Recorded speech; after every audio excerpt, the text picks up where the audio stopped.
Good evening and happy Monday, and welcome to State of the Union on the Culture Network. I'm your host, Kimble, the founder and CEO of the Financial Services Innovation Coalition. I'm also the executive director of the Southern Christian Leadership Global Policy Initiative. Tonight, I have the great pleasure of talking with my guest, Attorney Arthur Sidney. He's a policy expert and an academic. And tonight, we are going to talk about all things AI and the impact it will have on our future, and what we need to be doing to get ahead of that onslaught and make sure we don't lose ground. So, Arthur, thanks for coming on tonight. You're on mute. Thank you, Kevin, for having me. It's an honor and a pleasure to be on here talking about this topical issue of AI. And I want to just center the conversation. I know that there's a lot of fear mongering about AI. I think there are a lot of opportunities if harnessed appropriately. And I want to talk about some of that. And also, not to say that everything is going to be quixotic and Valhalla. There are other things that we, in particular, in the Black community, ought to be cognizant of. But I think it's a great opportunity. I think if we harness the power of it, get in early, start adopting and having a seat at the table, it could be very bountiful for us. And I know that there have been reports talking about displacement of jobs, et cetera, and we'll talk about that more. But I'm very excited to talk about this as AI permeates every aspect of our life, right? So when you're applying to jobs, AI is involved with resume screenings and the like. Healthcare, AI is used to diagnose diseases early. Even with surveillance matters, which we know have disproportionately affected African American and other minority communities with a disparate impact, negative impact. But everything from education to the way we play, the way we work, the way we enjoy our daily life is affected by AI. And I think it's so important that we start talking about this, not just from a policy perspective, which is important, and that's my background, but also from an ownership perspective. So some of the things that you and I have talked about in prior conversations, how do we ride this wave? You know, you'll recall 20, 30 years ago, we had the dot-coms and there was a big bust. And now in the news, they're talking about, is AI going to bust? Mm-hmm. And I'll just share this and I'll be quiet. I'm very excited about this. But as there is consolidation in the marketplace, you're seeing, big investments in open AI and other platforms. I see consolidation, but I see consolidation for the benefit of consumers. AI is making things more efficient. You get answers more efficiently, correctly, sometimes. It really helps with employment and making decisions. And so one of the things that's beneficial about AI, and tell me, jump in. I mean, I don't, No. Okay, yeah, go ahead. I've got a question, but you're feeding me. I've got a million questions, so go ahead. Okay. One of the things that's beneficial about AI, it allows smaller companies to scale, allows them to get entry into the marketplace. For example, now there are lower barriers to entry. If somebody wants to do coding, you don't know one iota about coding, you can type in a regular language way to an AI platform and have it develop code for you. And that is one pathway to the new collar class, right? So we had the blue collar, the white collar. I know there's discussion about displacement of blue collar and even white collar workers. Now we have the new collar worker. And I think that's where the conversation tonight and going forward should be focused upon. How do we get in place where we, who are often left behind, how do we catch it right on this train that's already moving to make sure that we're part of the new class and are not left behind? And these conversations, Kevin, we're not just having here in the States. I had it most recently in October when I was in Uganda. And very surprising to me is how forward-thinking some of the AI frameworks are in the continent. They're one of the continent's biggest resources, and I wrote an article about it on LinkedIn. I think we have it up. Tracy, can you pull up the article? which reference my reflections upon being at the GAME conference, which was the international conference in Uganda. The other one, Tracy, not that one, the other one. Go ahead, Arthur. Go ahead. Sure, which was the conference in Uganda talking about AI and its impacts. They too are having a similar conversation. They are concerned and want to make sure that they don't miss the AI wave as they have in prior iterations of financial institutions and other Western formulated things. And so I wrote an article about ways and opportunities to lessen the North-South debate and Gulf when it comes to AI. So one of Africa's greatest assets as a continent is that it is inordinately young. Right. They don't have a lot of older people. I'm generalizing, but it's a fact. You can Google and fact check me in real time. They have more folks under 35 years old in Africa because of the prior booms in youth. And so these young people who are in university, they have a thirst and a knowledge and a curiosity and want to be engaged on AI principles generally, wanting to understand frameworks. And then, as I mentioned or started to mention and didn't finish the thought, is that throughout Africa, in Southern Africa, East Africa, the continent is developing frameworks for AI regulation and governance, which, by the way, puts them ahead of the U.S. in many regards, right? Because I wrote another article talking about how at the federal level in the United States, we don't have a uniform or a unified AI framework. There has been a struggle with a lot of our technological legislation. For example, we don't have a uniform privacy law, which undergirds AI, right? So the information that's being put into these large language models, there are privacy concerns as to what data is put in there, who owns the data, how the data is used, and whether I, as a consumer, whether I can get access to it, and so on. So not only is the United States, do we not have a federal framework when it comes to privacy, we don't have a federal framework when it comes to AI. And so increasingly what you're seeing is the states are moving and acting. And so that's causing difficulty and uncertainty for businesses and other consumers because nobody wants a patchwork of state laws. Right. Generally, in the legal realm, the government or the feds provide a floor of rights. And so we don't even have a floor that we're discussing. And so what's happening in the meantime with the president that we have, as active as he is, not to politicize the conversation. However, everything in Washington is political, but I'm depoliticizing this to the extent practicable. The president is operating in the Gulf and is ruling by executive order, or rather is trying to allay or prevent the states from going forward with AI regulation. And so he has, through several executive orders since January, and the latest, he said probably about 7 or 8 of them, approximately, each one has tried to centralize power in the federal government for procurement and other modalities to make sure that the U.S., which is in a existential race with China to attain AI superiority by 2030, to make sure that the U.S. achieves that role and achieves that goal. The problem with the president and what he's doing, just related to AI, is that executive orders don't have the force of law. Mm-hmm. And so, particularly when it comes to consumer protection and well-being, that is constitutionally protected by the states and the federal government. And so, executive order is not a law. The legislative branch is there for a reason. They make laws. The executive branch enforces them. And so, even though he has an executive order stating that he is going to preempt the states from acting, it's going to play out for many years in the court. Because it just doesn't have the force of law. So I've shared a lot. I think those are some of the opportunities. Those are some of the threats.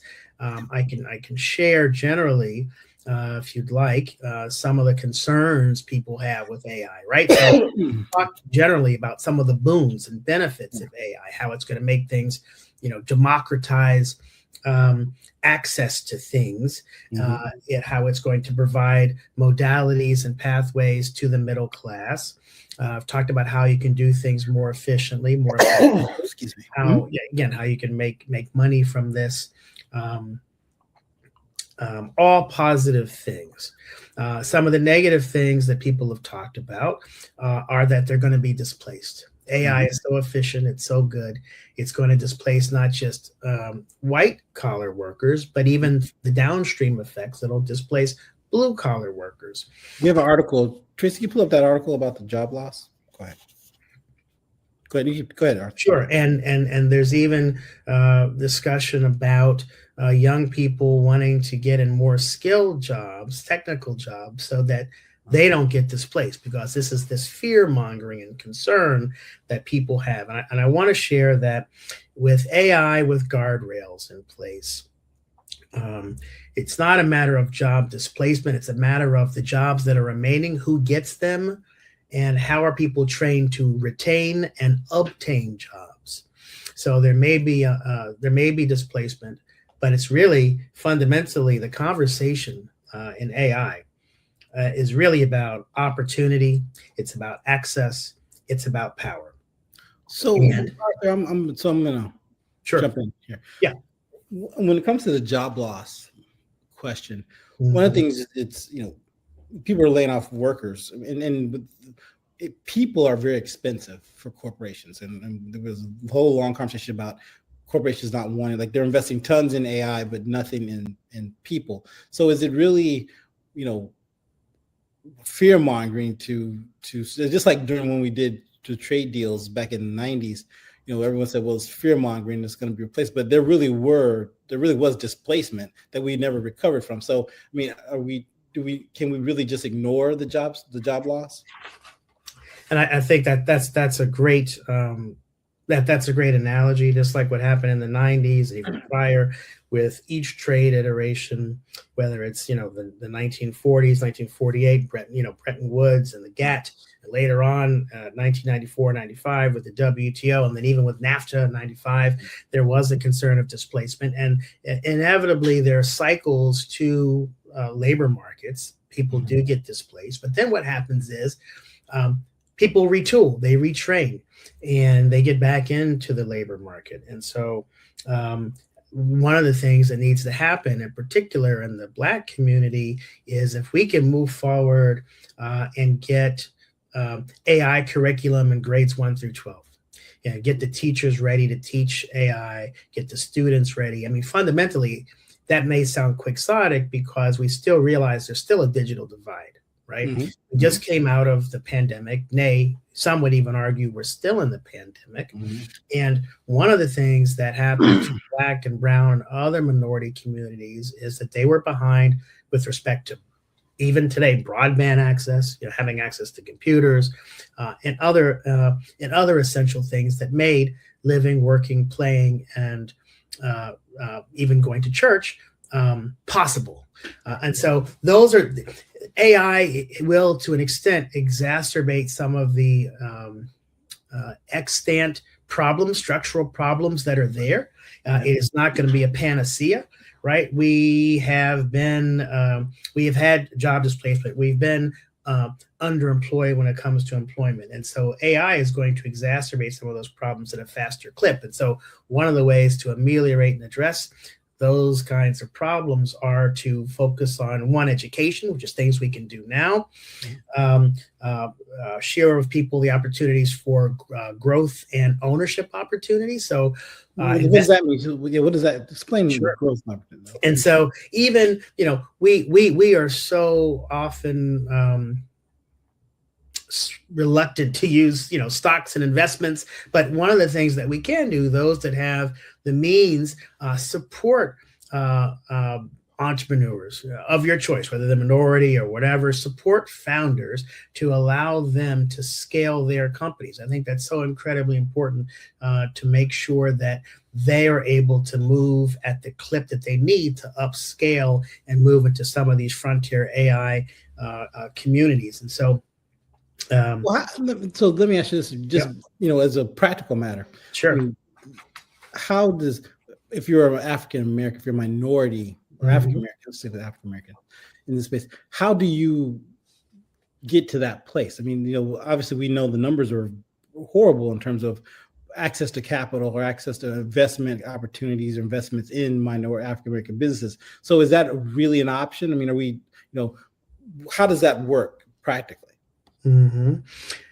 I think we've got to make a concerted effort. I mean, our community is not bereft. We do, as we know, I don't have the figure, but we do an inordinate amount of spending. We're, I think we can all agree we spend a lot on things that we like: clothes, cars, fine liquor, all of the things. I don't want to enumerate all the myriad things, but one of the things that we haven't been doing as much of is having sort of a structural and sort of paradigm shift in our minds, in the sense of helping ourselves. The whole idea of self-help, that was extant in Tanzania in the 60s and 70s. I think we need to be very cognizant of that, and so. Not going too far afield of the conversation, I think we need to, because we have people that are skilled and trained. Howard University has a number of AI pilot programs that are going on now, where they're training students in AI entrepreneurship and investment and founding, as do other HBCUs. And so there is the brain power. I think we need to then, as individuals, do a mind shift and start investing in these individuals, because AI is not going to bust. It's here for the future because of the scale of its efficiencies. That was one of the questions that's always been raised generally: is AI going to end anytime soon? And I don't have a crystal ball. I'm not a psychic friend, but it is going to be here for the foreseeable future. I actually want to spend a little time on this, if you don't mind, because we go through these conversations in general, like people get into business, but I always go back. You remember when cannabis they were first legalizing cannabis, right? And there were tons of African Americans who went to jail selling cannabis when it was illegal. Then they couldn't get a license once it was legal. They're not available. So, how do we keep the AI from being the next cannabis situation where African Americans get nothing in that process? So I think there's several modalities. One is the ownership. So drilling down on that, supporting owners already, supporting founders in AI is critically important so that they can grow. And then 5, I think there's also a 5-fold approach. Okay. So I'm going to obviously advocate for federal lobbying on these issues to put guardrails in place. Guardrails, what those guardrails entail? They would entail such things as mitigating bias. In the large language models and in the outputs that come from therefrom. How do you mitigate bias? Well, you do risk assessments. You can do human contact and audits, frequent audits of the output, explanation of how the data came through. I mean, that's one of the things that the Congress has introduced a number of laws upon, and that is getting bias out of the system. But no one really talks about concretely how do you do it. So those are just some examples of how you get bias out of the system. But more importantly, so advocating with Congress is one leg. 2, at the state level, since I mentioned that the states are operating in this lane, perhaps at a further clip than, not perhaps, they are operating a much quicker clip than the Congress is, whether it's in New York or California. Even get this, Governor DeSantis has, you may have seen in the headlines, he has this very pro-consumer looking bill, which tries to get at bias, protecting teens, and all kind of other beneficial things that Democrats would typically support. Right. And of course, we know, and it's very comprehensive. We know that the devil is in the details, right? And we also know, again, this town is political, whether you support DeSantis or not. The election's coming about, in 3 years. And so, these individuals in California and New York want to have something to talk about that's forward thinking, that will give them a base and a means to draw people to their platform. So one part of the goal is the federal the federal piece. The second part is activations at the state level. And then the third piece is what you do at FSIC and the other institutions and civic organizations that you're involved in is civic advocacy, right? Because if you are not represented by a group or an association that has your interest at heart, one of the ways that you can get active is have civic organizations petition on your behalf and also elevate the concerns that you have. And the concerns are going to be where the harm is, where are the pain points. And so you mentioned job displacement. You mentioned getting left behind potentially when it comes to education. And getting a piece of the financial pie, as has occurred in other areas, whether it's the first .coms that we are aware of in our lifetime, the only other .com, right? And with cannabis by analogy. And so Congress and the agencies at both the state and federal level need to act, but our voices, my voice, becomes amplified if I can coalesce with a civic organization. That brings more gravitas, right? So we have more organizations than just the Urban League and the NAACP, but those are examples of the kind of civic organizations that I'm referring to. There's also public. There's a ton of them. I don't want to name anyone for fear of leaving anyone out, but that amplifies my lonesome voice in the dark. And then I think also, as I mentioned, supporting entrepreneurs, supporting capital, making sure they have access to capital. So that also involves our financial institutions, our minority financial institutions, our Black institutions, making it limiting the red tape, so to speak, such that entrepreneurs and coders and such can get access to capital to help them go forward. And then fifth is a piece that we don't often talk about in our conversations, is to elevate the conversation. As I told you, there's a lot of things going on in Africa. Africa is not alone. Azerbaijan, there are other countries around the world that are trying to move to more normative frameworks. And I think that the other goal is to then elevate the conversation to the UN, which doesn't enforce U.S. law, but you're raising the profile of some of these frameworks so that there can be an international sort of buy-in, right? And that ties into African Americans getting left behind. That also ties into the global South getting left behind, because drawing the through thread to where I first started, just because Southern Africa and East Africa have these very detailed frameworks, maybe more detailed than ours, protecting copyright, protecting name, image, and likeness at the state level, and protecting privacy. Yeah. If it's not in line with what the North has, because again, as I told you and shared with you, it's really about opportunity, access, and power. Yeah. And so the North has power.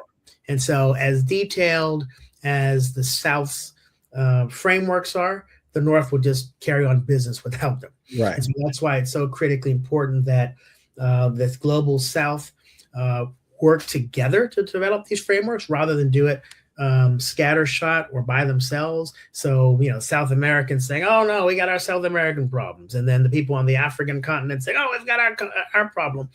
I think the South needs to reunite on some of these things. Because one of the ways also, and I'll shut up and let you ask more questions, one of the ways to democratize AI is to use what is called autochthonous data. Okay. And what I mean by that, spell that word? How do you spell that word? Autochthonous. Now I can say it, but can I spell it? It's a different question. Let me Google it. AUTOCHTONOUS. Maybe. Close enough. All right. You have to Google that. But essentially what it means is, so here, just like with the previous paradigms, you mentioned the trading systems in cannabis, we use someone else's language rather than have our own. Mm-hmm. And so in the continent, for example, there are, I'll just say within Kenya, there's 52 different languages minimum in the country. And so in order for the language models to work at the local level using the indigenous language, you have to have the data from those from those ethnic groups. And moreover, they have to get hopefully they will have the rights to it, where they're getting compensated and remunerated for that. When AI uses local dances, whether it's kamba dances from Kenya or whatever, that's all someone's intellectual property. Someone should be getting paid for that. That's a different conversation. But these are ways to democratize the diffuseness of the opportunity and the power that is extant in AI. I think these communities, our communities, need to make it our own. Mm-hmm. And I mentioned earlier how the AI has provided low barriers to entry for people to become entrepreneurs. As you've seen, and as I've mentioned, people are doing coding, people are making movies with certain platforms that I want to say that I'm not trying to advocate for one platform or another, but right. It allows the creative community now to have access to capital and not capital, have access to tools that they wouldn't have had otherwise, which can then lead them to capital. And we're seeing that happen even now. And that is why I'm suggesting that if young people in this country, or not just young, workers are trained in the use of AI, I think while some traditional jobs may get displaced automatically, there are also opportunities for additional jobs that heretofore were closed off to those communities, whether it's filmmaking, whether it's music making, as we had a conversation prior, whether it's making art. Right. So let me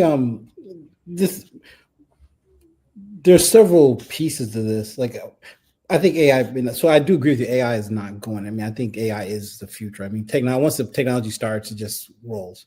So the question is, just like with cannabis or anything else, the question is, how do you become involved? But it seems like we have several structural problems in America that we have to address to do any of the things you're talking about. So one, investment in education. Like, we have no investment in education, right? People can't get retrained for any jobs as it is now. Education is hugely expensive. I mean, I don't, if you're, $60,000, $70,000 a year tuition for a decent college. So when we're talking about lobbying or Congress or policy at the state level, I mean, should that be where this, they talk about what free, community college tuition or whatever, free. Is that where we should be focusing some of this? Because we're African Americans make up less than 1% of most of the high wage jobs. So we're not talking about an easy transition based on history. Now maybe there's some magic, but is that the thing that people should be asking for? What I try to get people in there, who listeners, is like, what's their responsibility here? I mean, so should they be like telling their congressperson, don't vote for a budget if it doesn't have, X amount of dollars for our kids, or, they got rid of the Department of Education, they moved the Department of Education around.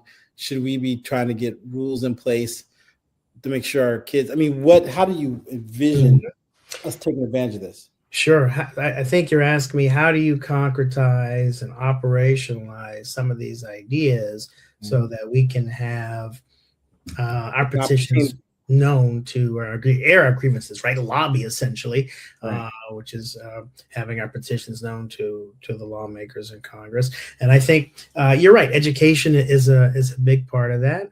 Making sure that there is money set aside for historically disadvantaged institutions, be they PWIs that are in Appalachia and so on and so forth, and then obviously HBCU, since the focus of our conversation and our audience is talking about the impact in African Americans. But one of the issues we'll find now, and that's why I put in the PWI piece as well, is that the president has a very expansive view on matters, and it's no longer the situation whereas in prior Congresses and other administrations, you could ask for centers of excellence at HBCUs and not do the same for other institutions. That's not the political reality that we have, and that's fine. But we're focusing upon the Black community. So education is one piece, and then I think if we putting in guardrails and modalities again to make lending requirements, make it so that the founders who are in these nascent professions and industries can get the access to capital to scale up and one day be an open AI, because there are a number of Black AI platforms and coders out there. Most people don't know about them. There's a proliferation of AI platforms, which is why I shared earlier. There's also a consolidation of many of them. But let's allow these nascent companies to innovate and flourish and invest in them, which can be done directly through the government, which can also be done through allowing them easier access to capital. And also requiring, and like WIOA, for example. You said WIOA? WIOA, WOIA, which basically helps. I forget what the acronym stands for. I have to Google that again. But the issue there is it helps retrain people with apprenticeships, right? So that's one of the things in prior administrations. We talked about apprenticeships. You had mentioned vocational schools. You had also mentioned 2-year college programs, et cetera. Yeah, college is expensive. And so fundamentally, the problems that we have in the Black community, as I said, AI is going to exacerbate them because the problems are structural. They didn't just start now. Right. They've been historically entrenched and have been around for centuries, since Reconstruction, since emancipation. Yeah. And so AI is going to exacerbate them, but exacerbate them at a much quicker and more efficient clip. And so ways to mitigate against that is to ask for, the change to investments in schools and education systems, to request, require, demand apprenticeships in these forward professions and vocations, and not just in programming. There's opportunities with, and the data centers, for example, we didn't talk about that. That's a huge opportunity to invest in data centers, and an opportunity for people to be trained in how to lay the wiring and all the infrastructure that goes along. We see the computer, we use the computer, but there's also infrastructure underground that goes on that requires technical skills. So there still will be a need for people at every rung of the ladder, whether it's white collar, blue collar, et cetera, to have a seat at the table. But I think we have to demand and be forward thinking about what that looks like for us. Yeah, we've seen data says that there's about a million and a half support jobs for data centers, from plumbing to HVAC to everything else, which I totally agree. But we're not structured, we're not set up to take advantage of that process, which is why I think we are talking. And something else I wanted to bring up, which applies to every issue we cover. This is not, AI is just hot in the future, so we need to get a handle on it. And I want to actually jump to energy and water, but before we get to that, I want to finish this part about the workforce. Is that these people are being sued. All these schools are being sued for anti-discrimination or anti-affirmative action stuff. They've been sued relentlessly. Harvard was a major thing. Now, how many African American Harvard grads do you know or heard of? And through all this stuff, none of them even complained once about this whole process. None of them. You talk about investing in ourselves. None of them spent money on lawyers. None of them spent money. I mean, presumably these are the brightest and most, well endowed people in our networks, and they couldn't fight on a simple fight like just discrimination versus something more complicated like this investment in AI. So I guess I'm really asking you, Arthur, for a question you don't have the answer to, but is where are we going to go with this? This all sounds great. those are all ideas. It's like in football, if you can get 4 yards on first down, run the ball, then you have a chance to get, but that hardly ever happens. So that's, I guess, what I'm having trouble kind of circle I'm trying to square. Mm-hmm.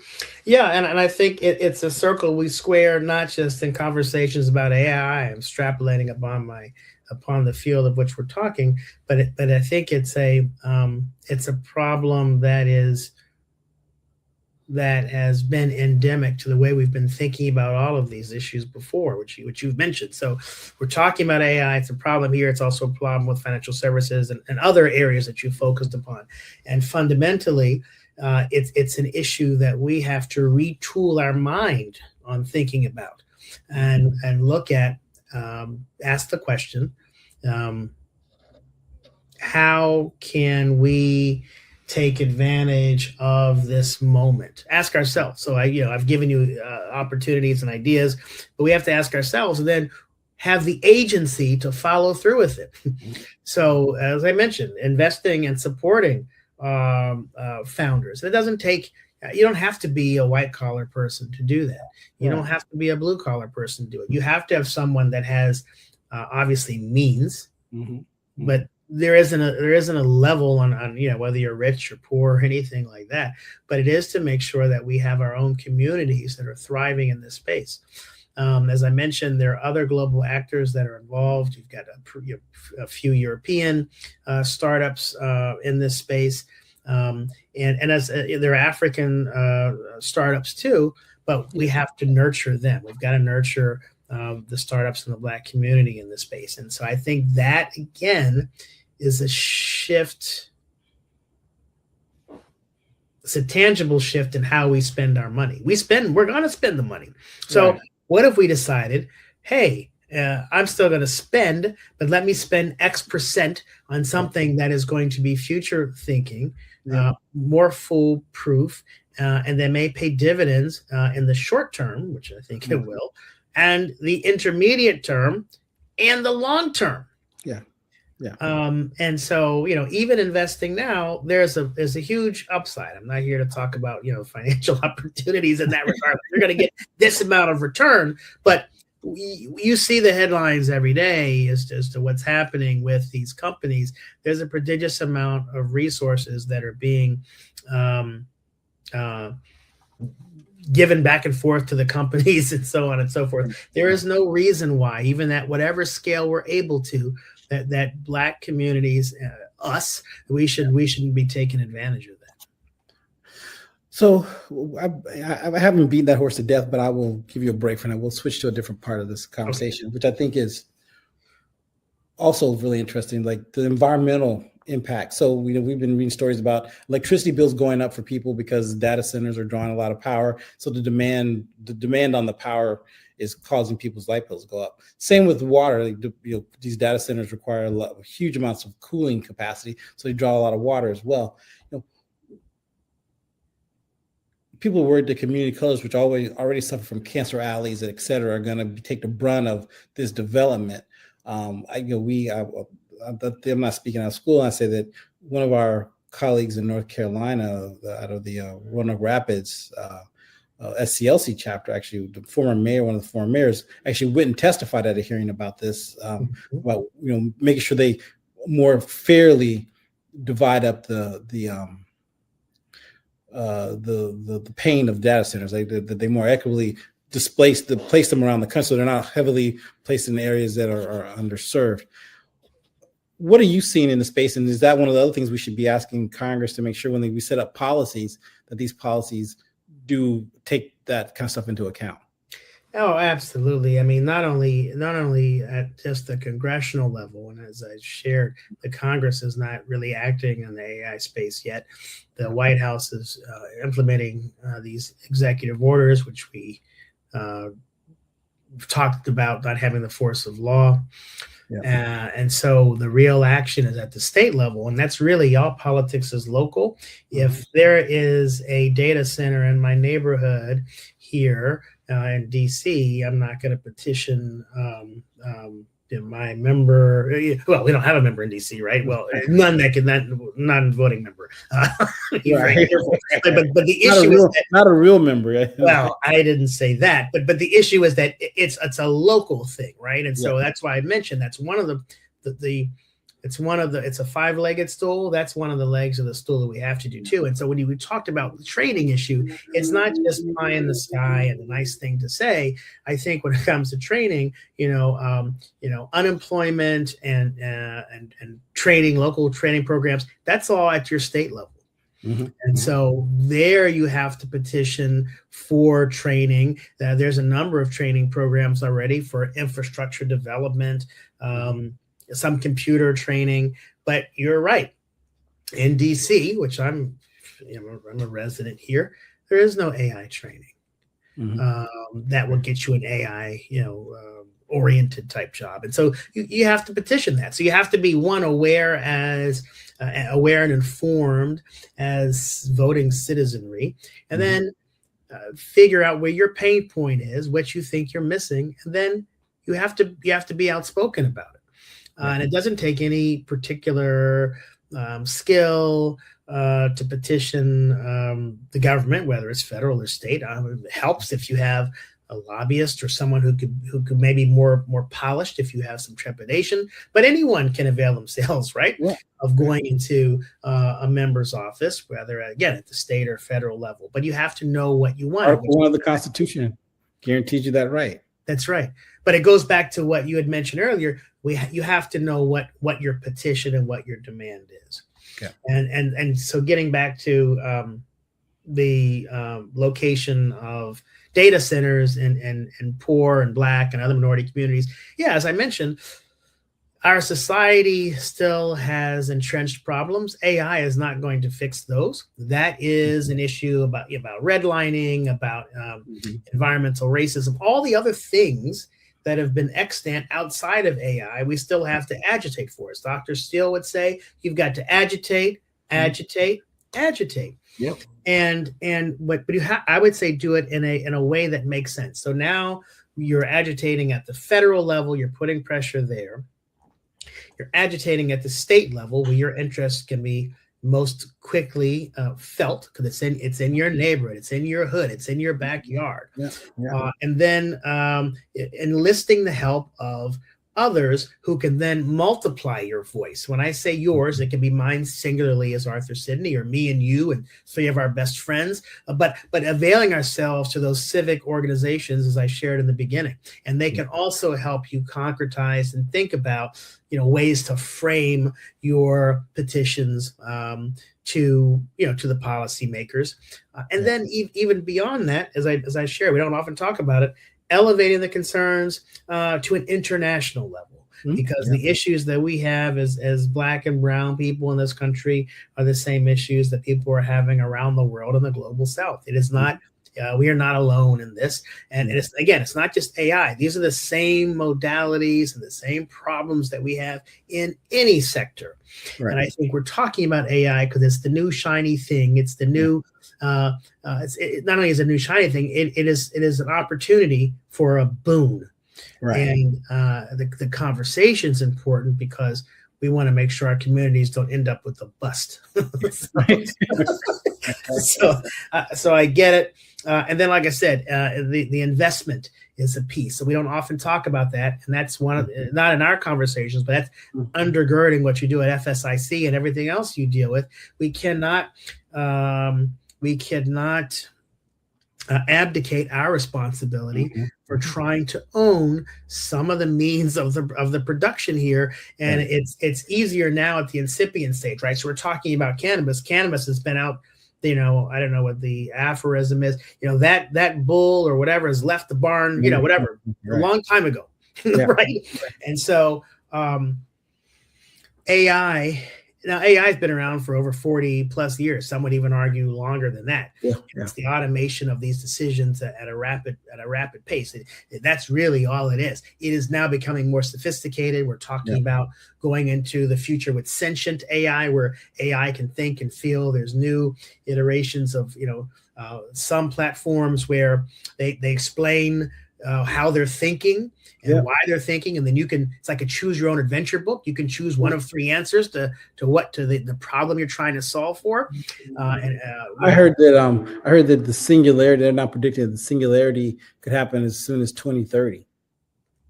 Yeah, I mean, there's a lot of ambition, there's a lot of investment going on, and yes, the people are investing for all of these things to come sooner rather than later. I am loath to again look to my crystal ball and see when this is going to happen, but you see that people are thinking about having AI work even more effectively. And then there's also the piece with robotics, right? So that's even more forward thinking, where now you have not just me sitting at a computer doing something, but now robots interacting and maneuvering vis-a-vis some other stimuli in real time. So that's like a Buck Rogers kind of a world. But we are headed slowly in that way, where we're going to have robotics and sentient thinking, etc. It's just a matter of how close we'll get. But the important thing is, at the base of all of this, to your point, Kevin, is the human element. So AI is not so sentient where it doesn't need data. Right. And that is the important thing. And so part of the problem when it comes to bias, discrimination, disparate impact for our communities is who's putting the data in, who's testing the data, and is anyone doing any audits of the data? Is anyone doing, as I mentioned before, risk assessments? And those are all critically important.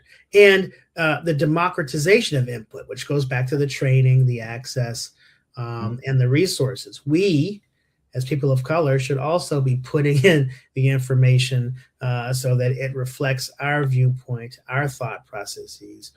I want to interrupt you. Don't lose train of thought stuff, but I do want to throw this piece in there. We've seen AI go so far. Like 5-6 years ago, we wrote a white paper on AI in lending and AI underwriting, right? And then a couple years later, after that, we wrote one on facial recognition, AI and facial recognition, and minorities. And just the conversation has gone leaps and bounds since in that short time. I mean, the conversation we have now, it's almost irrelevant to the conversation we had 5 or 6 years ago. So it's really interesting. But go ahead.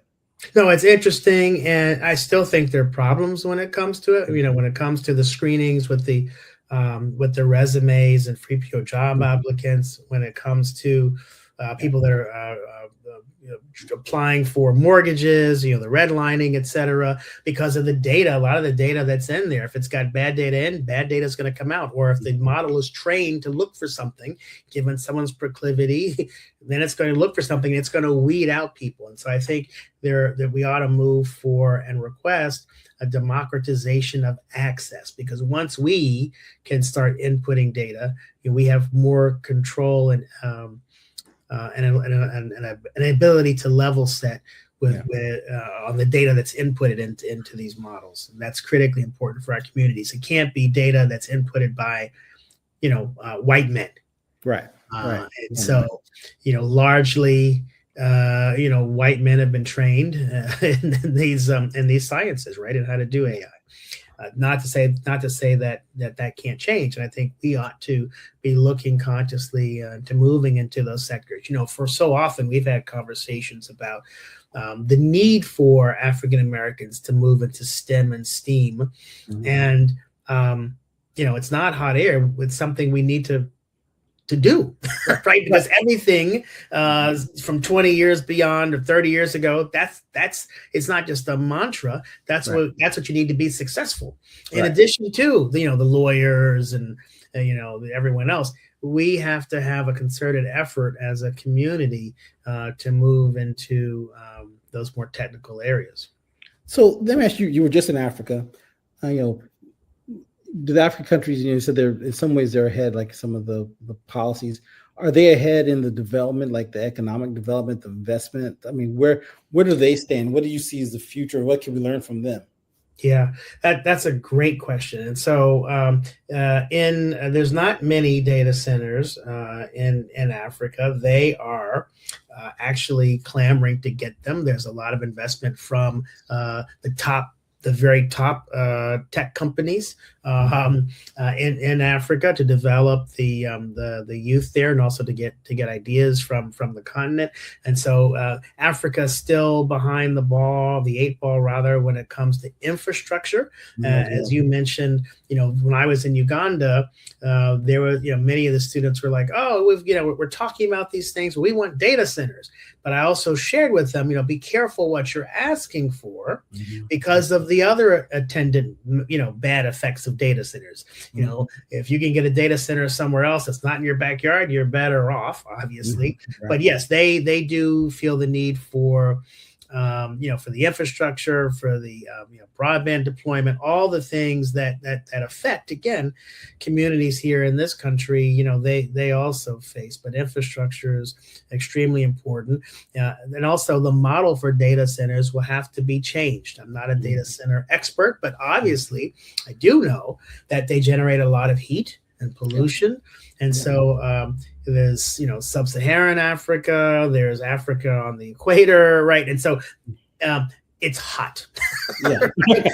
So it's going to require a lot of cooling and different methods than, say, a data center here in Ashburn, Virginia, where there's a proliferation, right? And not so near in Northern Virginia, there's a proliferation of data centers.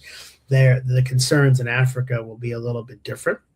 Certain localities are more equipped than others. For example, Uganda has it's more temperate, and they also have water. They don't have the same water problems as, say, parts of Kenya or other parts of the continent. And so I think going forward, the placement of the data centers will have to be done in very selective localities where it's not going to be a drain on people and their resources, their water resources, their electrical resources.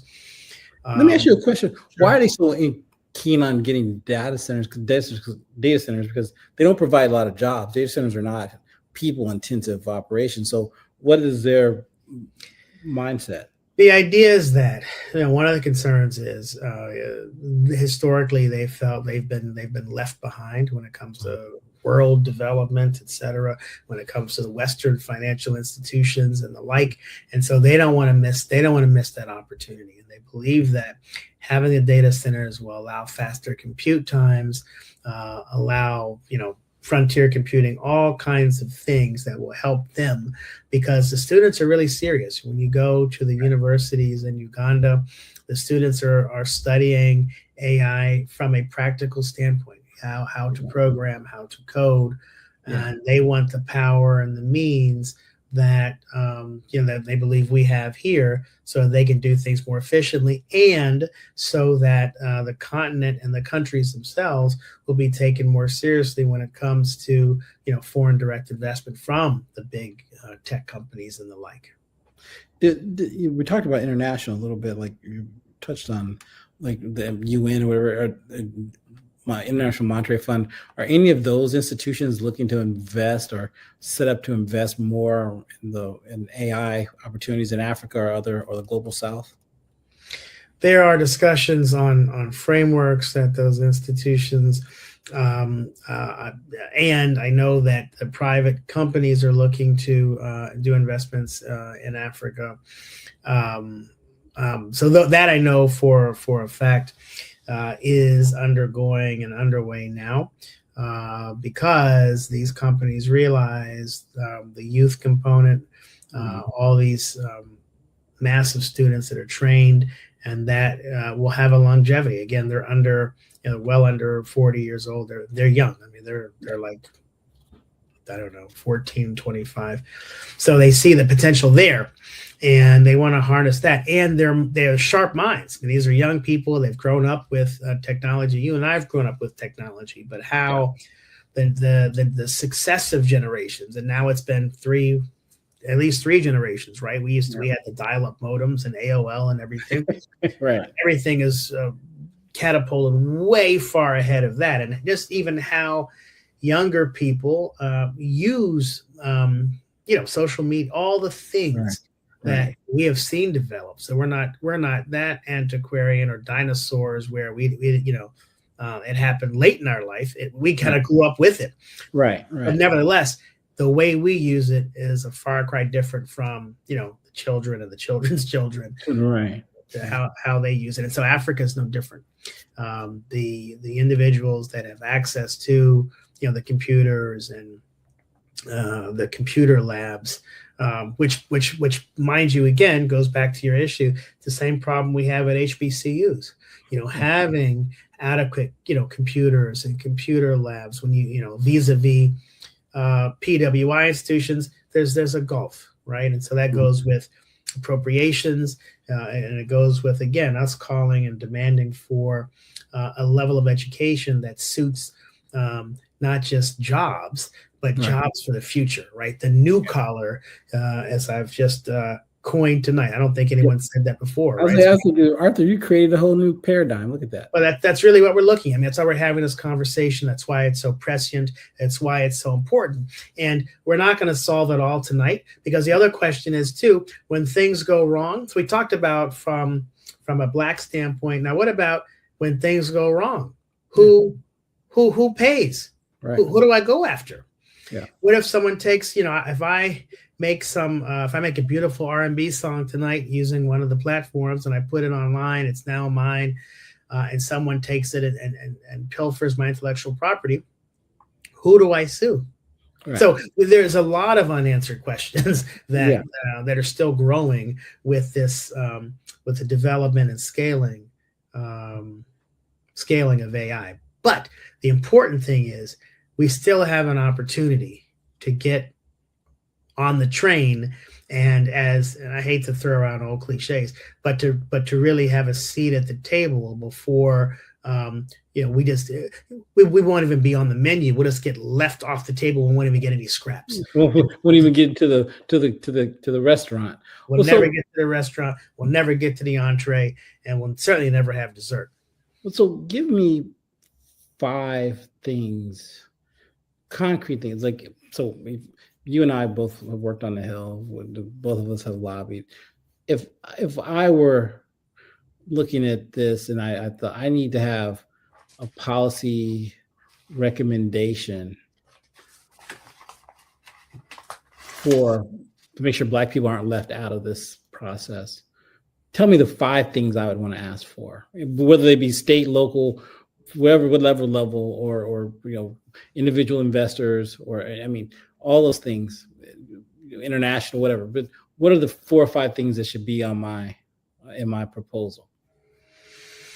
Yeah, I think the whole theme is, again, because it's about opportunity, power, and access. That's really what we're talking about. I think that we need to democratize access to these tools, one, and then democratize the outputs and so on. But I think concretely what we need to do is agitate for workforce development in these areas at the state level. We need to ask for funding for HBCUs so that they have adequate computer labs and training labs, that they have teachers that are equipped to teach these jobs for the future.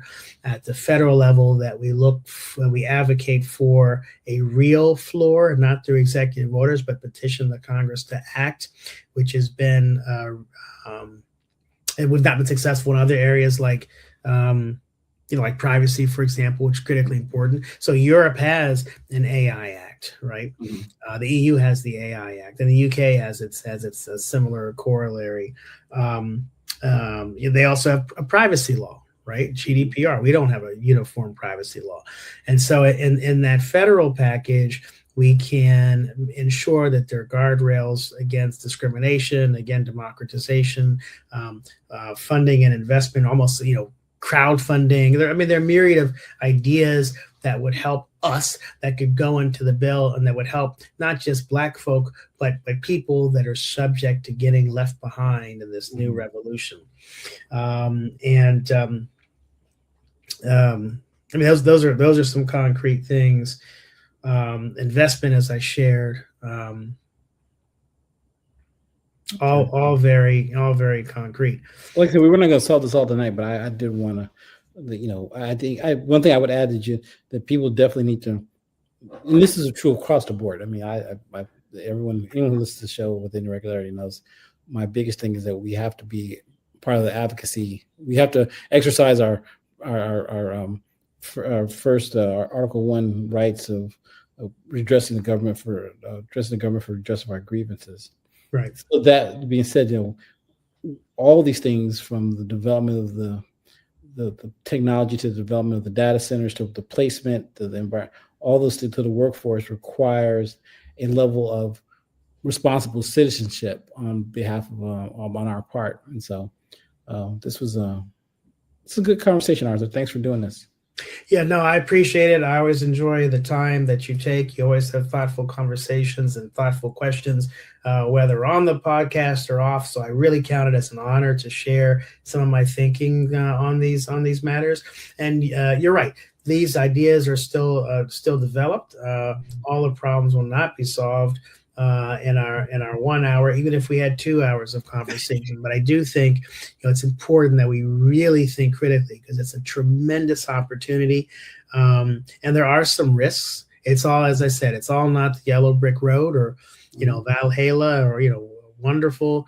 But I think there will be changes. There is some displacement that happens with any revolution, but it's incumbent upon us to use the tools at our disposal to make sure that we get access to the tools and we use them for our benefit. There's no way, we talk about having access to the middle class. There's no reason why anyone, myself, anybody, why you can't code something and sell it and make money. I mean, even at the most basic level, right? Just what's in it for me. Right. You can use these tools to do really, really powerful things that you wouldn't be able to do on your own. Yeah. Again, we talked about not having having an expensive education or degree, a master's of science and computer science. You can get on one of the platforms and develop an app and tell it what you want the app to do, and it will develop it for you.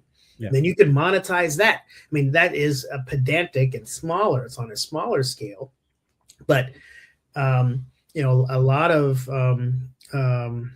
of the issues are about, as I mentioned, access and then capital, right? Once you have means, then you're able to invest in others and do a whole host of other things, right? If I'm able to pay for my dinner, I'm able to think more about, other things, right? But if I can't eat and I'm staying up all night worrying how I'm going to get food, then I can't think about how to get to the next level, right? It's just basic with humans anywhere. Yeah. And so I think we really need to take advantage of this. There have been so many waves in our lifetime, whether it's, again, the revolutions as they were, hip hop revolution. This is an opportunity where we can all equally get access. Insofar as you have a computer, you've got internet, you are able to do something positive for your community, for yourself, and make some real change. Good words to end on, Arthur. Thanks a lot for coming on. Yeah. Well, thank you again. I enjoyed it, and I look forward to talking with you soon.